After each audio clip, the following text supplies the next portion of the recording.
여러분은 길에서 우연히 누군가를 도와준 적이 있으신가요? 그런데 그 후로 정체 모를 행운이 계속된다면? 한 여대생이 횡단보도에서 노인을 구해준 뒤 알 수 없는 기적들이 일어나기 시작했습니다. 카드 대금이 저절로 결제되고 비싼 드레스가 선물로 오고 경쟁률 1500, 대1의 회사에 합격까지. 이 모든 일의 뒤에 숨은 인물의 정체는 단순한 선행이 어떻게 인생을 완전히 바꿀 수 있는지 그 놀라운 실화를 지금 들려드립니다. 서하늘은 대학교 3학년 취업 준비와 학비 마련을 위해 아르바이트, 세계를 병행하는 평범한 여대생이었습니다. 오늘도 하늘은 강의를 마치고 곧바로 편의점 아르바이트를 가기 위해 서둘러 발걸음을 옮기고 있었죠. 봄비가 내리는 칙칙한 날씨에 우산도 없이 뛰어가던 그 순간 횡단보도 앞에서 휘청거리는 한 노인의 모습이 눈에 들어왔습니다. 저런. 하늘은 본능적으로 달려가 넘어지려는 노인의 팔을 붙잡았습니다. 노인은 갑작스러운 현기증으로 중심을 잃은 듯 했어요. 마침 신호가 바뀌며 차들이 쌩쌩 달리기 시작했습니다. 아찔한 순간이었습니다. 괜찮으세요? 병원에 가보셔야 할 것 같은데요. 노인은 주름진 얼굴로 따스한 미소를 지으며 손사래를 쳤습니다. 괜찮네, 괜찮아. 그저 순간적으로 어지러웠을 뿐이야. 자네 덕분에 큰일을 면했구먼. 정말 고맙네. 하늘은 노인이 완전히 괜찮아질 때까지 기다렸습니다. 편의점에 지각할 것 같았지만 그런 걱정보다 노인의 안전이 우선이었죠. 노인은 계속해서 괜찮다고 하늘을 안심시켰고 마침 지나가던 택시를 잡아타며 다시 한번 고개를 깊이 숙여 감사 인사를 했습니다. 복받을 짐승이야. 반드시 보답할 테니. 택시가 떠나가며 노인이 작게 중얼거린 말을 하늘은 듣지 못했습니다. 그저 착한 일 하나 했다는 마음에 기분 좋게 편의점으로 향했을 뿐이죠. 하지만 알 수 없는 찬바람이 등줄기를 타고 올라오는 느낌이 들었습니다. 누군가 자신을 지켜보는 듯한 시선. 그것은 단순한 우연이 아니었습니다. 뒤돌아보는 하늘의 시선은 그저 비 내리는 거리와 바삐 지나가는 사람들 뿐이었습니다. 그렇게 평범한 하루가 끝났지만 하늘의 인생에 놀라운 변화가 시작되려 하고 있었습니다. 주말 하늘은 한 달 생활비를 모두 써버린 통장 잔고를 보며 한숨을 내쉬었습니다. 그래도 먹을 거는 있어야 했기에 마트에 가서 최소한의 식료품을 담았어요. 하지만 계산대에서 카드를 긁는 순간 카드가 승인되지 않았습니다. 하늘의 얼굴이 순식간에 하얗게 변했습니다. 뒤에 서 있는 사람들의 시선이 따갑게 느껴졌죠. 머쓱해진 하늘이 물건을 내려놓으려는 찰나 갑자기 계산대 화면이 바뀌며 결제가 완료되었습니다라는 음성이 흘러나왔습니다. 네, 제 카드가 됐나요? 아니요, 다른 카드로 결제되었습니다. 좋은 하루 되세요. 어리둥절한 표정으로 마트를 나온 하늘. 도대체 누가 결제한 걸까요? 주변을 둘러봐도 아는 사람은 보이지 않았습니다. 집에 돌아온 하늘은 더 큰 충격에 휩싸였습니다. 통장에 희망재단 장학금 지원이라는 명목으로 200만 원이 입금되어 있었던 겁니다. 이게 뭐지? 난 장학금 신청도 안 했는데. 다음 날 학교 행정실에 문의해 봤지만 그런 장학금은 없다는 답변뿐이었습니다. 더 이상한 건 며칠 뒤부터 집 앞에 생활지원 키트라는 박스가 배달되기 시작한 것이죠. 영양제, 신선한 과일, 간편식. 하늘이 가장 필요로 하는 것들이 정확히 담겨 있었습니다. 누가 이러는 거야? 스토커인가? 불안해진 하늘은 CCTV를 확인해 달라고 경비실에 부탁했습니다. 하지만 배달원 외에는 특별한 인물이 보이지 않았고 배송지에는 생활지원기금이라는 이름만 적혀 있을 뿐이었습니다. 그러는 동안에도 하늘의 지갑에는 항상 약간의 여유가 생겼고 아르바이트 중 한 개를 그만둬도 될 만큼 경제적 부담이 줄어들었습니다. 주변 친구들은 하늘이 복권에 당첨됐거나 부잣집 아들과 사귀는 게 아니냐며 농담을 했지만 정작 하늘 본인은 이 모든 상황이 불안하기만 했죠. 그리고 이 모든 것의 배후에서는 그날의 노인 해신그룹 장무진 회장이 미소를 지으며 모니터를 바라보고 있었습니다. 회장님, 이렇게까지 하실 필요가 있으실까요? 단순히 기금을 마련해 주시는 것만으로도. 비서실장 김 부장의 말에 장무진 회장은 고개를 저었습니다. 자네는 그날을 보지 못했어. 신호가 바뀌는 순간이었네. 그 아이가 잡아주지 않았다면 나는 지금 이 자리에 없었을 거야. 그런데 그 아이는 지각할 걸 알면서도 나를 붙잡아 주었지. 요즘 젊은이들이 그런 선행을 한다는 게 얼마나 값진 일인지 알고 있나? 장무진 회장의 눈빛은 진심이 담겨 있었습니다. 그가 모니터를 가리키며 말을 이었습니다. 김 부장, 이 아이가 어떤 상황인지 조사해봤나? 네, 조사해봤습니다. 서하늘 씨는 22살 경제학과 3학년생이고 아버지는 5년 전 사업 실패로 가정을 떠났으며 어머니는 병원비 때문에 빚을 지고 지방에서 식당 일을 하고 계십니다. 하늘 씨는 학비와 생활비를 스스로 벌고 있고 심지어 어머니 병원비까지 보태고 있는 상황입니다. 장 회장은 깊은 한숨을 내쉬었습니다. 그의 마음속에는 자신의 젊은 시절이 겹쳐 보였습니다. 그도 한때는 그렇게 어려운 시절을 보냈으니까요. 앞으로 계획은 뭡니까? 우선 그 학생이 마지막 학기를 무사히 마칠 수 있도록 뒤에서 돕고 졸업 후에는 우리 회사에 들어올 수 있게 할 겁니다. 물론 특혜는 없어요. 그저 기회를 줄 뿐이죠. 김 부장은 머뭇거리며 말했습니다. 회장님, 혹시 그 학생이 알게 되면 알게 해서는 안 되네. 아직은 말이야. 자네도 알다시피 내가 이런 일을 하는 건 보답이 목적이 아니라 내가 받은 따뜻함을 다시 세상에 돌려주고 싶은 마음 때문이야. 그 아이가 자신의 힘으로 성장하는 모습을 보고 싶은 것뿐이네. 장 회장의 얼굴에는 따뜻한 미소가 번졌습니다. 그는 비서실에 특별팀을 꾸려 서하늘 프로젝트를 시작했고 하늘의 일상을 멀리서 지켜보며 때로는 작은 도움을, 때로는 큰 기회를 제공하기 시작했습니다. 그렇게 하늘은 모르는 사이 재벌 회장의 따뜻한 시선 아래 지내게 되었습니다. 졸업을 한 달 앞둔 어느 날 하늘의 학과 단체 채팅방이 시끌벅적했습니다. 야, 학교에서 이번에 졸업식 때 이벤트 한대. 랜덤으로 한 명 뽑아서 명품 드레스랑 메이크업 다 해준대. 하늘은 그런 이벤트에 자신이 뽑힐 리 없다고 생각하며 무심코 넘겼습니다. 오히려 오래된 하얀 셔츠와 검은 치마를 다림질하며 졸업식 준비를 했죠. 그녀에게 졸업식은 화려한 행사가 아닌 새로운 시작을 위한 관문일 뿐이었으니까요.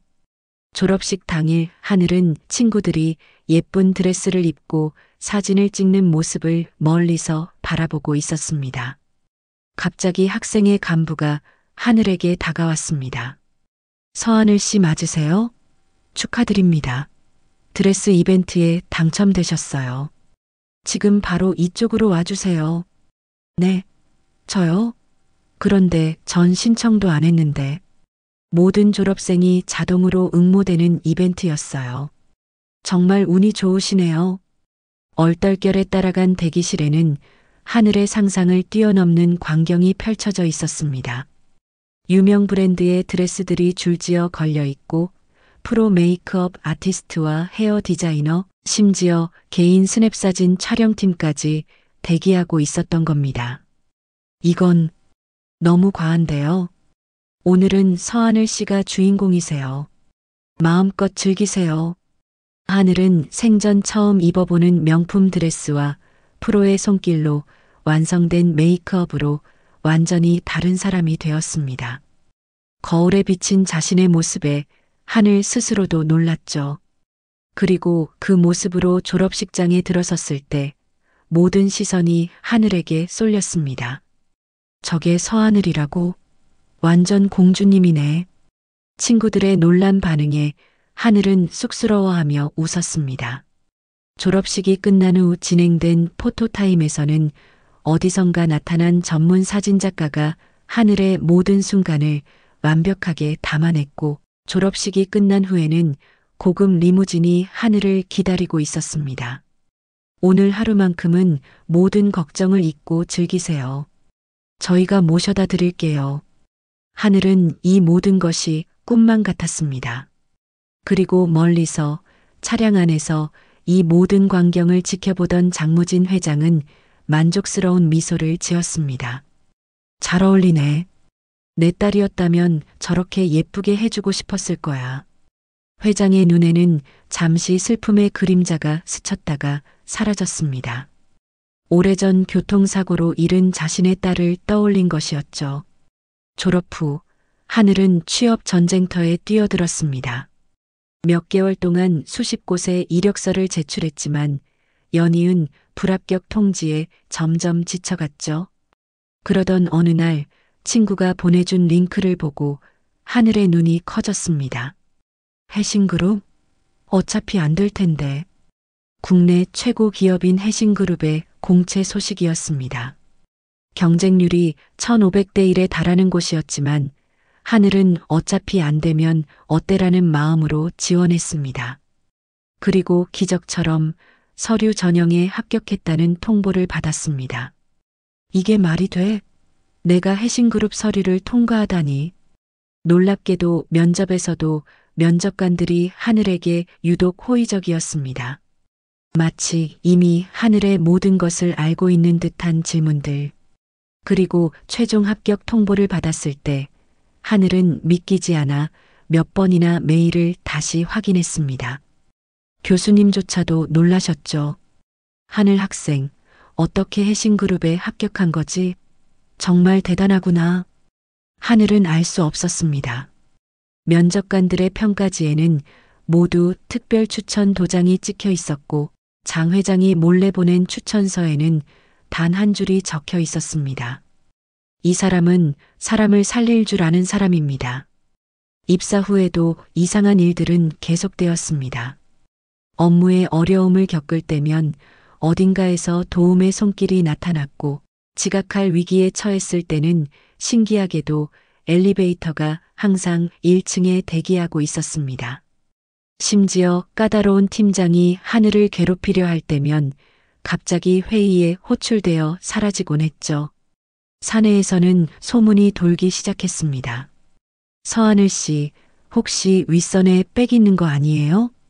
누군가 하늘 씨를 지켜보고 있다는 소문이 있더라고요. 하늘은 그저 웃으며 고개를 저을 뿐이었습니다. 그녀에게는 정말 아무런 빽도 없었으니까요. 하지만 시청자들은 알고 있습니다. 그 누군가가 정말로 존재한다는 것을. 입사 6개월이 지난 어느 날 하늘의 부서에 새로운 팀장이 부임했습니다. 민 팀장은 첫날부터 하늘을 못마땅하게 여기는 눈치였죠. 서하늘 씨, 어떻게 신입이 이 부서에 배치됐지? 보통은 최소 3년은 다른 부서에서 경력을 쌓아야 하는데 그날부터 민 팀장의 괴롭힘이 시작되었습니다. 불필요한 야근, 과도한 업무량, 그리고 끊임없는 트집. 하늘은 묵묵히 견디며 최선을 다했지만 상황은 점점 악화되었습니다. 하늘 씨, 이번 프로젝트 보고서 다시 작성해요. 이 정도 수준으로는 회사에서 인정받을 수 없어요. 하늘이 밤새 준비한 보고서를 민 팀장은 쓰레기통에 던졌습니다. 사무실 모두가 지켜보는 가운데 하늘의 얼굴이 붉게 물들었지만 아무 말도 할 수 없었습니다. 그러던 어느 날 민 팀장이 하늘의 실수를 대대적으로 공개하려는 계획을 세웠습니다. 하늘이 작성한 중요 계약서의 일부를 몰래 수정한 후 경영회의에서 하늘의 무능함을 폭로하려 했던 것이죠. 이번에 큰 실수가 발견됐는데 신입사원 서하늘이 작성한 계약서에 심각한 오류가 있습니다. 이로 인해 회사가 입을 손해는 민 팀장의 발표 도중 갑자기 회의실 문이 열렸습니다. 모두의 시선이 문 쪽으로 향했고 그 순간 회의실은 침묵에 빠졌습니다. 장무진 회장이 직접 회의실에 들어선 것입니다. 회장님? 민 팀장이 당황한 목소리로 말했습니다. 장 회장은 아무 말 없이 회의실 앞으로 걸어 나와 민 팀장의 태블릿을 집어들었습니다. 화면을 몇 번 넘겨본 후 짧게 말했습니다. 이 계약서 원본을 가져오게. 비서가 급히 원본 서류를 가져왔고 장 회장은 두 문서를 꼼꼼히 비교했습니다. 그의 표정이 점점 굳어갔습니다. 민 팀장, 내 사무실로 오게. 단 한마디만 남기고 장 회장이 나가자 회의실은 더 깊은 침묵에 빠졌습니다. 하늘은 무슨 일이 일어나고 있는지 전혀 이해할 수 없었습니다. 그저 자신을 향한 주변의 의심 어린 시선들만 느껴질 뿐이었죠. 그날 오후 하늘은 인사팀으로부터 회장실로 오라는 연락을 받았습니다. 떨리는 마음으로 엘리베이터를 타고 최상층으로 올라가는 하늘. 무슨 일이 벌어질지 전혀 예상할 수 없었습니다. 회장실 문 앞에서 하늘은 심호흡을 했습니다. 2번, 3번. 그래도 심장은 계속 빠르게 뛰었습니다. 조심스럽게 노크를 하자 안에서 들어오세요라는 목소리가 들렸습니다.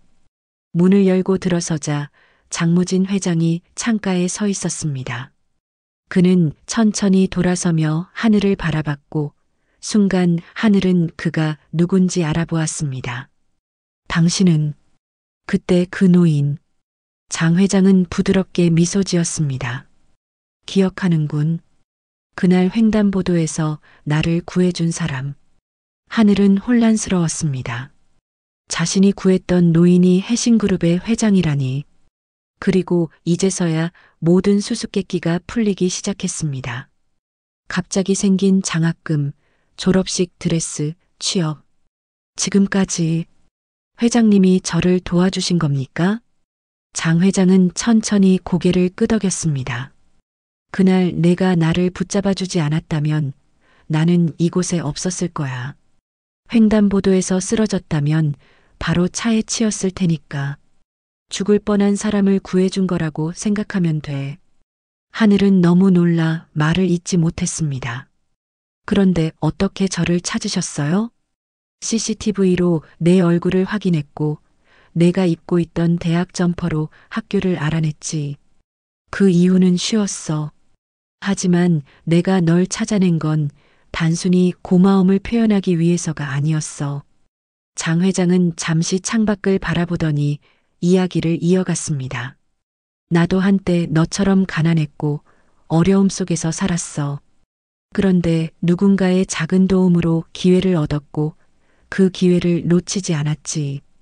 내가 나를 구했을 때 나는 내 눈에서 그때의 나를 보았어.